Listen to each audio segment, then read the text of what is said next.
우리가 하나님의 말씀인 성경을 열면 첫 페이지 부분 말씀, 창세기 1장 1절 말씀을 만납니다. 태초에 하나님이 천지를 창조하시니라. 불과 이 네 단어로 구성된 아주 짧은 문장입니다. 그러나 정말 어떻습니까? 이 말씀 한 절이 믿어져야 사실 모든 성경의 말씀이 다 믿어지는 것 아니겠어요? 그래서 우리의 믿음과 신앙의 연륜이 깊어지면 깊어질수록 이 한 구절이 실은 모두임을 절감하게 되는 것입니다. 하나님께서 우리의 창조주이시기 때문에 창조주이신 하나님만이 피조물인 우리를 책임져 질 수 있습니다. 하나님께서 창조자이시기 때문에 피조물인 우리의 잘못된 부분을 바로 잡고 고치는 그런 방법과 능력을 우리에게 허락해 주실 수 있습니다. 하나님께서 우리를 만드신 창조자이시기 때문에 피조물된 우리는 그분의 말씀 안에서만 참된 행복과 구원을 얻을 수 있습니다. 그래서 이 창세기 1장 1절 이 말씀에 보면 사실 우리의 모든 신앙을 다 함축하고 있다, 이렇게 보아도 되는 것이지요.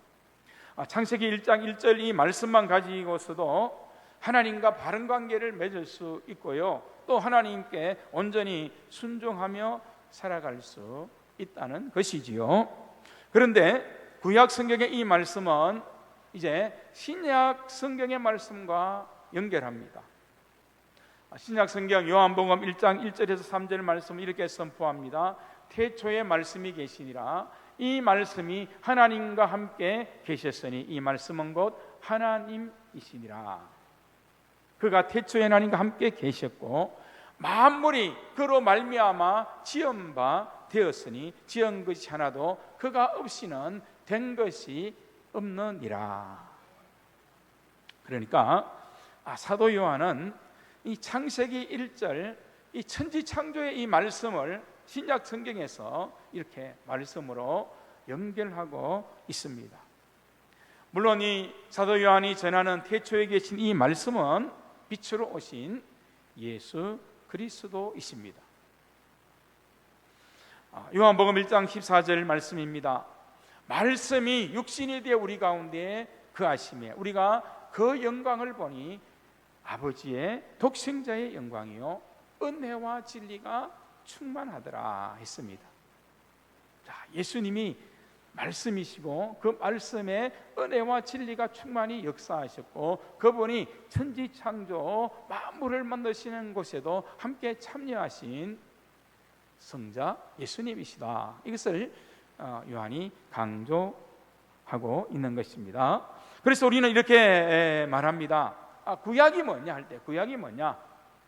구약은 참 넓게 보면 장차 오실 예수님에 관한 말씀이다. 신약의 말씀, 신약 성경은 뭐냐? 바로 신약 성경은 그 언약의 말씀대로 이 세상에 오신 예수님에 관한 말씀이다 하는 것입니다. 여러분, 성경의 주인공이 누구냐 하면 예수 그리스도시다.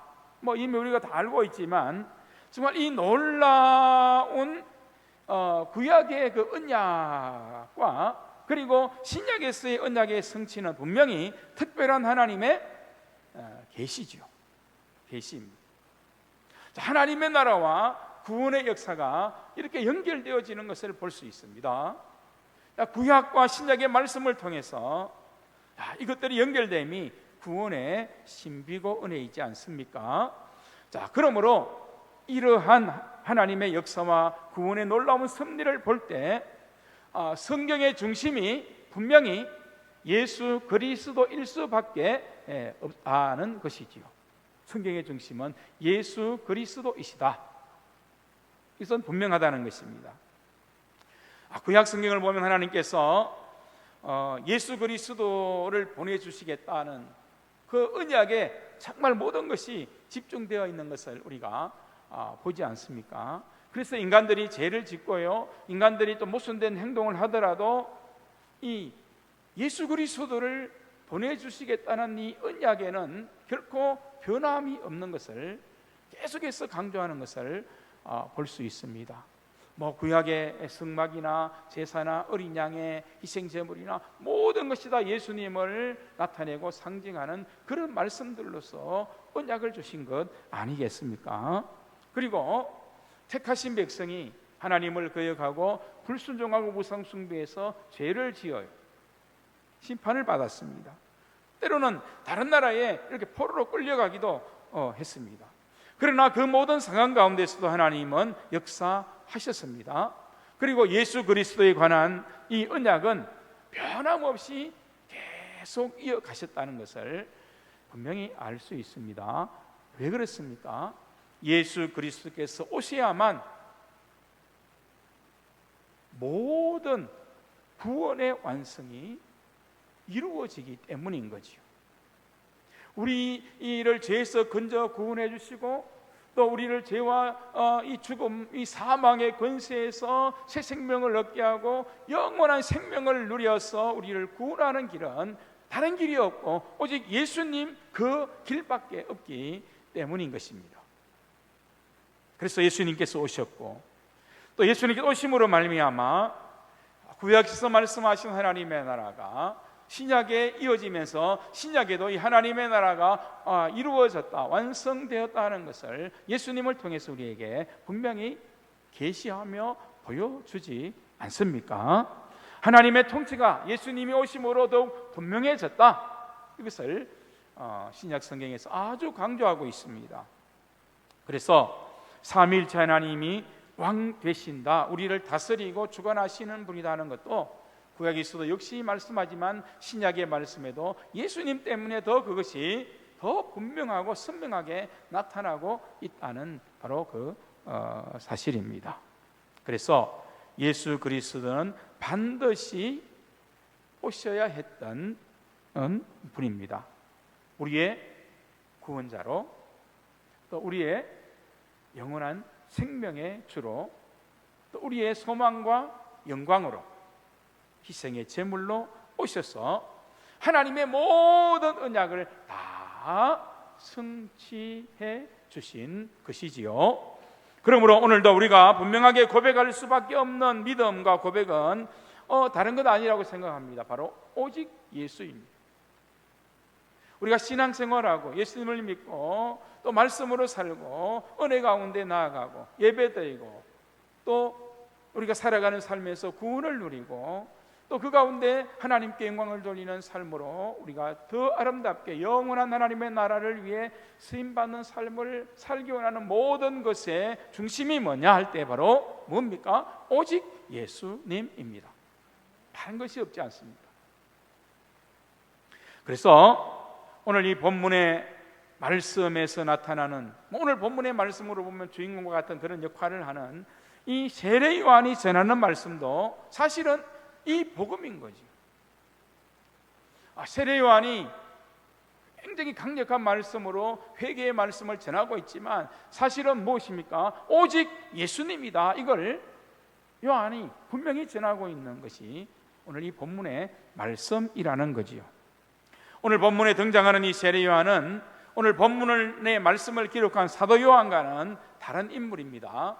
사도 요한이 아니고 세례 요한입니다. 자, 오늘 세례 요한은 무엇이라고 외칩니까? 하나님의 언약이 보라 드디어 성취되었다는 거죠. 이루어진다는 겁니다. 놀라운 언약이 예수로 말미암아 이제 시작되고 열려지게 될 것이다, 이렇게 선언하는 그런 말씀입니다. 그래서 오늘 이 광야에서 이 세례 요한이 말입니다, 낙타 트롯을 입고 메뚜기와 석청을 먹으면서 그렇게 참 소박한 그런 생활을 하는데, 또 한편으로 보면 이 광야에서 외치는, 예루살렘에서 외치는 것이 아니라 광야에서 외치는 자의 소리인데, 그 모습을 보면 특별히 예언자, 선지자처럼 보이는 그런 모습도 사실 있기도 하겠지요. 그런데 오늘 이 말씀 속에서 세례 요한이 외치는 것은 바로 이 메시아인 예수님, 그분이 오시는데, 언약의 성취로 오시는데, 그 메시아인 예수 그리스도를 맞이할 준비를 하라, 그렇게 담대히 외치고 있는 것입니다.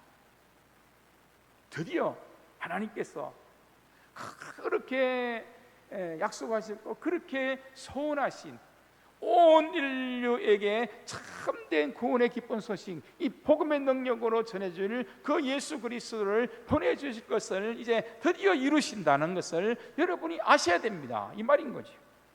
우리의 구원자, 생명이신 오직 예수님, 이제 그가 오신다. 굿뉴스, 복음이다. 바로 그 외침인 것입니다. 그러니까 어떻게 해요? 그분이 하나님의 나라를 완성하는 분이잖아요. 그리고 왕으로 오시는 분이지 않습니까? 우리의 주님으로 오시는 분이지 않습니까? 그러니까 우리가 그분을 영접해야 한다는 것입니다. 그러니까 우리가 우리의 마음을 깨끗하게 청소하고 또 바르게 하자. 우리에게 삐뚤어진 마음, 굳어진 그런 마음이 있다면 좀 바르게 펴서 회개하고 그분을 맞아들일 그런 마음의 준비로 그분 앞에 서야 되는 것이다 하는 것을 이 요한이 분명히 전하고 있는 것입니다. 그래서 요한이 전하는 복음 가운데 가장 간략한 그런 복음이 전해지지요. 회개하라, 천국이 가까웠느니라. 회개하라, 천국이, 하나님 나라가 임하여지고 있느니라. 누구를 통해서? 예수님을 통해서 말입니다. 강력한 요한의 외침이었습니다. 여기서 천국이 가까이 왔느니라, 이 마태가 전하고 있는 이 천국은 곧 하나님의 나라입니다. 근데 놀라운 역사가 일어났습니다. 이 요한이 전하는 메시지는 참 간단했지요. 참 짧은 복음이잖아요. 회개하라, 천국이 가까웠다. 그런데 듣는 많은 사람에게 회개의 역사가 일어났다고 그렇게 기록하는 것을 볼 수 있습니다. 오늘 5절 6절의 말씀에 보면 예루살렘과 온 유대와 온 요단강 사방에서 다 그에게 나와 어떻게 해요? 자기의 죄를 통해하면서 자기의 죄를 자복하면서 요단강에서 그에게 세례를 받더니 했습니다. 여러분, 이것이 우리가 하나님 앞에 나올 때 우리의 모습이 되어야 하는 거지. 예배자를 우리가 하나님께 나올 때마다 우리의 죄를 고백하고 하나님의 거룩하심을 우리가 만나며 그 앞에서 엎드려야 된다는 것을 말씀하고 있는 것입니다. 회개 참 힘들지 않습니까? 정말 힘들지. 어떤 목사님은 목회 30년 하는 동안 회개를 전했는데, 그리고 한교에서 그렇게 오랫동안 사역을 하며 그렇게 회개를 전했는데, 그렇게 회개를 전해도 회개하지 않는 사람들이 많은 것을 보고 마음에 시리에 빠지는 그런 마음도 일어나더라는 그런 말을 하지 않습니까? 참 회개 힘들지요. 그런데 오늘 말씀에 보면 강력한 회개가 임한 것입니다. 자, 우리 보면 알잖아요. 우리도 참 잘 회개하지 않는 모습이 얼마나 강팍하고 강한 모습, 메마른 모습이 이 안에 얼마나 많이 있습니다. 그걸 보면 알 수 있는데, 오늘 그들은 자복하고 통회하며 진심으로 하나님 앞에 회개했다라고 그렇게 전하는 것을 분명히 볼 수 있습니다. 저와 여러분이 더 깊은 은혜로 나아가기 원한다면, 하나님과 더 깊은 영적인 교제를 원한다면, 날마다 우리는 하나님 앞에 깊이 회개하는 이 회개의 영이 우리 가운데 임해야 할 줄로 믿습니다. 그게 정말 우리에게 필요한 은혜이지 않습니까? 7절에 말씀합니다. 아주 강한 말씀인데요. 요한이 많은 바리새인과 사두개인들이 세례 베푸는 데로 오는 것을 보고 이르되 뭐라고요? 뭐라고 말했습니까? 이 독사의 새끼들아, 이렇게 말했습니다. 독사의 자식들아. 강력하게 그렇게 전하면서 누가 너희를 가리켜 임박한 진노를 피하라 하더냐라고 그렇게 외치고 있습니다. 회개하지 않는 자가 받을 것은 심판뿐이라는 것을 분명히 성경은 말씀하고 있습니다. 정말 엄청난 꾸짖음이고 강력한 메시지이지 않습니까? 그리고 이 마태복음에는 기록이 되어 있지 않지만 누가복음에는 좀 더 자세한 기록이 있습니다. 누가복음 3장 10절에 보면 무리가 뭐라고 말하냐 하면 이 회개하는 마음이 일어나니까 우리가 회개한 마음으로 무엇을 하리까 이렇게 묻습니다. 어떻게 이제 믿고 어떻게 살아야 되는 것입니까? 세례요한에게 묻습니다. 정말 우리가 하나님 앞에 그렇게 날마다 물어야 되는 것 아닙니까? 하나님 우리가 어떻게 믿어야 되고 어떻게 살아야 됩니까? 회개하는 마음이 우리 안에 그렇게 변화의 삶이 나타나도록 우리 안에 그 질문이 있어지는 그것이 진짜 그리스도인의 모습이지 않겠습니까? 그래서 세례요한은 옷 두 벌 있는 자는 옷 없는 자에게 나눠줄 것이요 먹을 것이 있는 자도 그렇게 할 것이니라 이렇게 말씀합니다. 아니 옷 두 벌 있는 것이 많지도 않은데 나눠주래요. 또 먹을 것이 있으면 나눠주래요. 여러분 집에 옷장에 옷 두 벌만 있는 분이 있습니까? 없잖아요. 그런데 옷 두 벌 어떻게 보면 많은 것 아닌데도 그렇게 나눠주라는 것을 말씀합니다. 이것은 많은 사람들에게 믿음으로 긍휼과 사랑을 베푸는 것이 중요하다 이것을 가르쳐주는 그런 말씀이죠. 그리고 세리들이 와서 또 물었습니다. 이 세리들도 얼마나 마음이 그 마음이 찔렸겠습니까? 이 삭개오처럼 말이죠. 그런 어떤 감동이 있었겠지요. 세리들도 와서 물을 때에 이르되 부과된 것 외에는 더 이상 거두지 말라, 욕심 부리지 말라, 물질의 욕심에 빠져서는 안 된다 이렇게 말씀했어요. 그리고 또 군인들이 14절에 보면 물어 이르되 우리가 무엇을 하리까? 그때 이 군병들 군사들은 대단한 어떤 힘이 있잖아요. 로마의 군사들이기도 하고 또 로마에 속한 그런 군사들이라고 할 때 굉장한 힘이 있는 거지. 그럴 때 세례요한이 말합니다. 사람에게서 강탈하지 말며 거짓으로 고발하지 말고 받은 급료로 족한 줄을 알라 이렇게 말씀하는 것을 볼 수 있습니다. 자, 이 모든 것들이 어떤 말씀입니까? 정말 우리가 하나님을 믿는다라고 하면 또 오실 메시아를 우리 마음에 진심으로 내 마음에 주로 고백하여서 영접하기를 원한다 하면 회개하라는 거지. 회개하라. 회개에 합당한 열매를 맺는 것이 바른 신앙이다 하는 것입니다. 하나님의 말씀을 듣고 순종하며 말씀대로 사는 바른 믿음을 가지는 것이 하나님 나라를 위해 준비된 마음이다 하는 바로 그러한 말씀이 되는 것입니다. 자, 지난주에 말라기 말씀을 드렸지요. 말라기서의 말씀을 드렸고 오늘 이제 이 마태복음 말씀을 드리는데 이 말라기서와 이 구약의 마지막 말라기서와 이 세례 요한이 등장하는 이 시기에 그 사이에 세월이 400년이라는 그런 긴 시간이 있습니다. 뭐 길다면 길고 짧다면 짧은 뭐 그런 시간이 되지요. 자, 이 400년의 암흑기라 그렇게 말하는데요. 이런 때가 바로 있었습니다. 그런데 이 구약과 신약의 400년의 영적 공백기를 깨는 선지자 이 세례 요한이 바로 이 말씀을 강력하게 지나고 있다는 사실이죠. 400년에 물론 그런 영적 공백기가 있었지만 그러나 하나님이 일하고 역사하지 않은 것은 아니지 않습니까? 그리고 그 가운데 이스라엘 백성들의 마음에는 메시아에 대한 간절한 마음이 없었던 것이 아닙니다. 있었습니다. 그리고 하나님의 언약을 성취하며 사모하는 사람들도 있었습니다.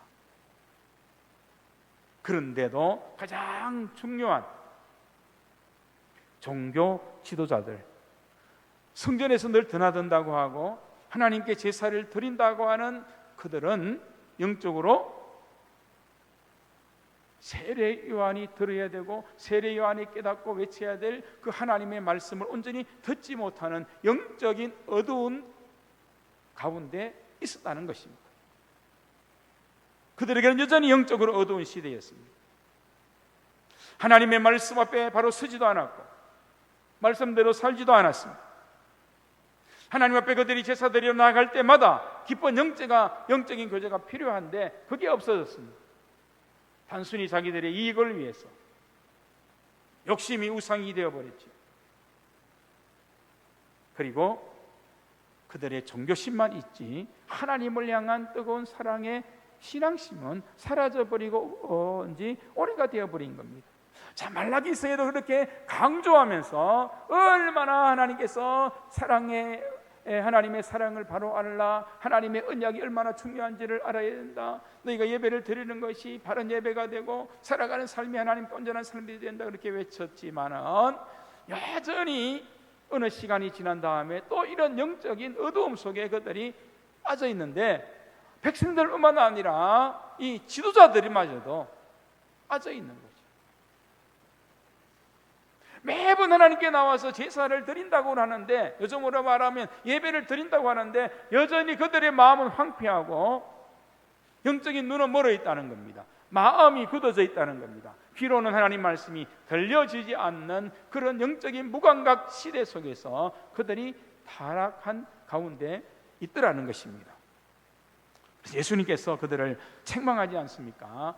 이 외식하는 자들아, 외식하는 자들아, 그렇죠? 오늘 외식을 계획했는데 외식하면 안 되나 이렇게 생각하면 안 됩니다. 그 외식이 아닌 걸 아시지요? 그리고 예수님께서 이 종교심만 가득한 그들에게 뭐라고 말합니까? 회칠한 무덤 같은 자들이요 라고 말합니다.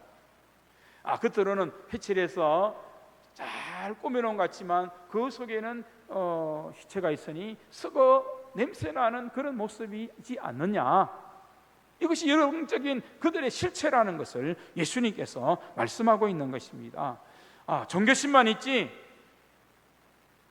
신앙의 본질을 잃어버리고 없는 것입니다. 하나님에 대한 그 사랑의 마음은 전혀 없다는 거죠. 입술로만 믿었습니다. 그래서 요한이 외치는 오늘 말씀이 있지 않습니까? 회개하라. 그리고 어떻게 해요? 회개에 합당한 열매를 맺으라. 성도라면, 하나님을 믿는 믿음에 바로 서 있다면 그렇게 강조하는 것을 볼 수 있습니다.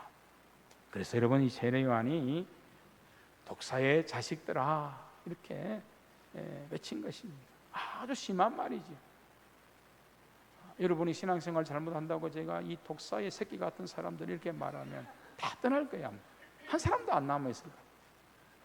그러니까 이 말이 얼마나 강력하게 그들에게 들렸는가 하는 거죠. 근데 회개의 말씀이 강력하게 부딪혀오면 회개하지 않습니까? 무리들도, 세리들도, 군병들도 회개하지 않습니까? 그런데 영적으로 무감각한 이 바리새인과 사두개인, 이들이 바로 그 400년 중간사 시대에 생긴 그런 종교인의 이름인데요, 그들은 전혀 오히려 무감각하다는 거예요. 이것이 다르지 않습니다. 여러분, 회개하는 사람과 심령이 성령님과 예수님께 민감한 사람과 그저 되는 대로 살아가면서도 회개하지 않는 사람은 엄청난 차이가 있다는 것을 여러분 분명히 아셔야 됩니다. 분명히 알아야 돼요. 그리고 이렇게 외쳤지요. 오늘 본문 3장 9절 말씀이지 않습니까? 자, 우리 3장 9절 우리 성경 말씀이 있으니까 같이 한번 다 같이 읽어보겠습니다. 시작. 속으로 아브라함이 우리 조상이라고 생각하지 말라. 내가 너에게 이르노니 하나님이 능히 이 돌들로도 아브라함의 자손이 되게 하시리라. 아멘. 10절 읽겠습니다. 이미 도끼가 나무 뿌리에 놓였으니 좋은 열매를 맺지 아니하는 나무마다 찍혀 불에 던져지리라. 아멘. 이스라엘 백성에게 아브라함의 그 대한 믿음은 대단하지 않습니까? 정말 우리는 그분이 우리의 조상, 믿음의 조상이고 그 우리의 후손이다. 근데 예수님, 오늘 세례 요한도 예수님도 그런 마음을 여전히 가지고 그들에게 말했지만요, 그거 자랑하지 마라. 믿음도 없고 하나님에 대한 사랑도 없고 하나님을 높이 공경하는 진심으로 하나님을 예배하는 마음도 없고 섬기는 마음도 없는데 끝으로만, 껍데기로만 아브라함의 후손이라는 건 아무 상관이 없어. 하나님이 원하시면 이 돌들을 들어서라도 아브라함의 자손이 되게 할 수 있는 그런 분이시야.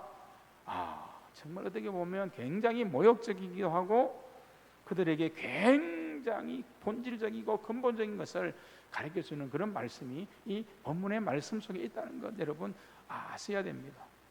그리고 우리에게 주시는 말씀도 분명히 있겠지요. 정말 여러분, 세례 요한이 이 광야에서 출제된 생활을 했지만 간절하고 절박하게 외친 그런 말씀이지 않습니까? 왜 그런 것입니까? 이제 영적인 너희들의 불신앙이 깨어져야 되지 않느냐는 거죠. 말라기서를 지나면서 하나님께서 말씀하지 않고 하나님께서 임재하지 않는, 그러면 그들이 회개해야 되지. 하나님 우리에게 말씀을 주십시오. 하나님의 임재가 우리에게 임하여 주시옵소서. 하나님을 깊이 만나고 그래서 정말 우리가 택함 받은 민족으로 하나님의 나라의 백성답게 살게 하시고 그리고 하나님의 백성다운 복을 누리게 하시고 그 사명을 감당할 수 있도록 하나님 말씀해 주세요. 그리고 하나님 우리 만나 주세요. 이렇게 회개해야 되는 것 아닙니까?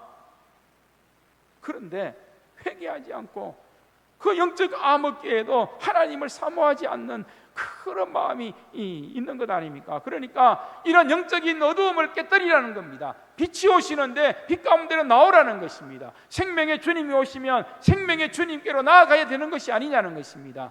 그래서 강력하게 외치는 것입니다. 너희 안에 그 어두움과 거짓과 그리고 불의와 그리고 하나님이 기뻐하지 않는 우상 숭배와 그런 죄악이 가득하다 하면 그 영적인 암흑 어두움들을 다 내어놓아라. 그것이 오늘 주님이 오시기를 예비하라는 그 말씀의 의미이지 않습니까? 여러분 항상 기억해야 됩니다. 한번 따라서 하십시다. 마귀는 속이는 자이다. 여러분 아셔야 됩니다. 마귀는 속이는 자이다. 하나님에 대해서도 속이고 진리에 대해서도 속이고 영원한 생명과 우리가 얻은 이 참 기쁨과 구원의 은혜와 감격 다 속여서 아무것도 아닌 것처럼 그렇게 만들려고 하고 그렇게 하지 않습니다. 구약에서 그래서 이스라엘 백성이 속고 왕들도 속은 것 아닙니까? 그 400년